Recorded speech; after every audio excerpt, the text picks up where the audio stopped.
Good afternoon, I'm TK, and this is TK's video blog. Good to have you with us, good to see you all again. Welcome. Alright, now that we got that out of the way, let's get right down to it, shall we, and talk about our topic of the day. Now, I say topic because this week we're going to discuss Godspell. There are 3 soundtrack versions of it. There's the original cast recording, there's the movie version, and there's the new cast recording. I'm going to compare and contrast them, say which one I think is the best, and which one I would recommend to you all. So, with all that being said, let's get started and give this a try, shall we? So I want to give some background on Godspell here before I discuss the music, and I'm going to use my notes to make sure I get everything exactly right, so bear with me here, please. So Godspell began right here in Pittsburgh, actually, at Carnegie Mellon University. It was a project by drama students there. The music and lyrics were written by Stephen Schwartz, and the book is by John Michael Tebelek. It premiered off-Broadway May 17, 1971. Now the story of Godspell is, the disciples, they are portrayed in clown makeup and bright, colorful clothing, and Jesus comes, and they really start as outsiders, who over the course of the show, they become more of a community, more of a group, more of a troupe, if you will. And the show, it also depicts the Last Supper and the Passion as well. Some depict the resurrection, although that seems to be up to who is staging the show. So overall, it's a great show, great music, great casting, really enjoyable show, really a lot of fun, really high energy. Just a great show overall. So that's a bit about the show. Now let me discuss the music now. So with Godspell, you have 3 recordings. You have the original cast recording, you have the movie version, and you have the new cast recording. So let me just talk about them individually here, give my thoughts on them, and tell you what I think. So first of all, let's start with the original cast recording. So the original cast recording, it sounds very raw, it sounds very unpolished, which works in its favor, I think. And you can really hear it, you can really hear some of the emotion in it, and it just kind of works. I like it. It's not great, but I like it. There's something to be said about the rawness that really works in music in general, and you connect with rawness a lot better than polish.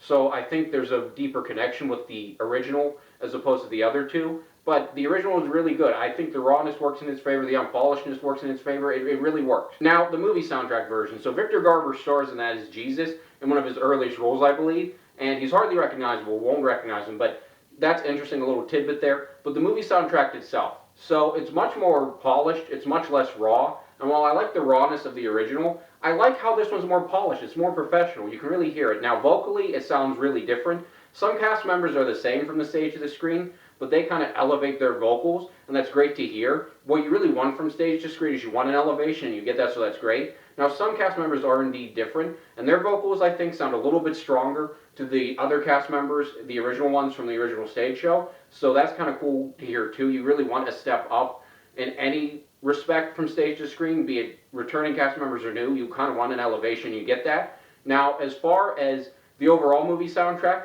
it omits Learn Your Lessons Well and We Beseech Thee. Why? I don't know personally. The other cast members, some cast members from the film and the original production, when I look around online, they don't appear to know either, but it's a weird decision. Doesn't really make sense to me.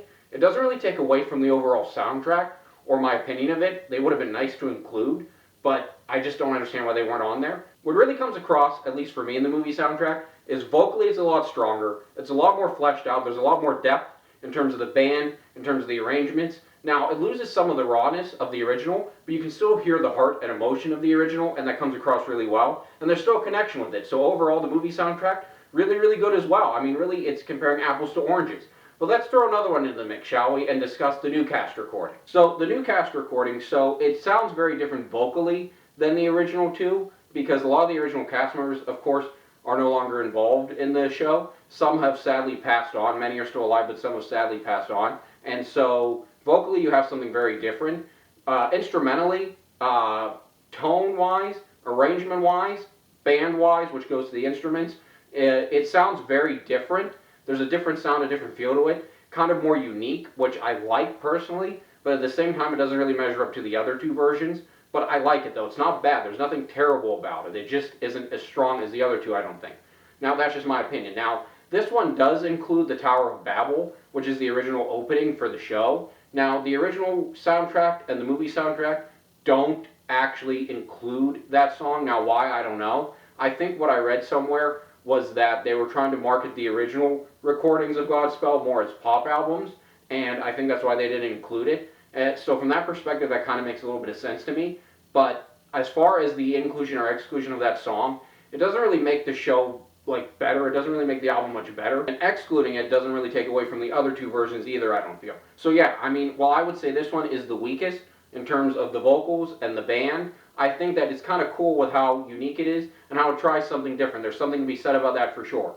So I think I really have a big decision for me coming up here about which one of these three is the best. So, the moment of truth now. Which of these three gospel recordings would I recommend, and which would I rate the highest? Well, let me say first that comparing these three albums, these three recordings, is like comparing apples to oranges to apples. Meaning they all have pluses, they all have minuses, they all have strengths and weaknesses, they all have things to like and things not to like. So they're all good in their own ways. None are objectively better or worse than the others. However, there's one I feel that is a little stronger by a hair, and that would be the movie soundtrack, because I feel like vocally it's stronger, I feel like it's more fleshed out, the band's better, the arrangements are different but they're better, and I like it a lot more. However, that being said, and that's just my opinion, that being said, I think the other two are good. There are things to like about them. Things to dislike about them, as I said, but things to like about them for sure. I would highly, highly, highly recommend listening to all three of them.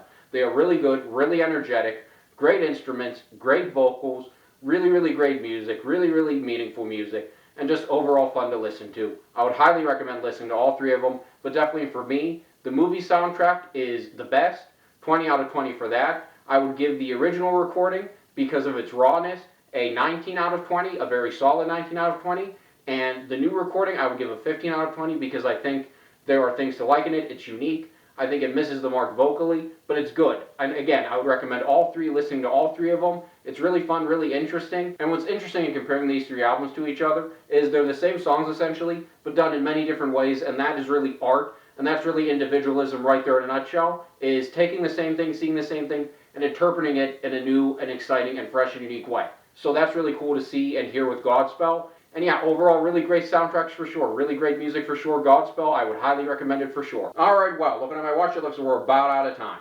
So please, until next week, remember I'm putting in the comment section now.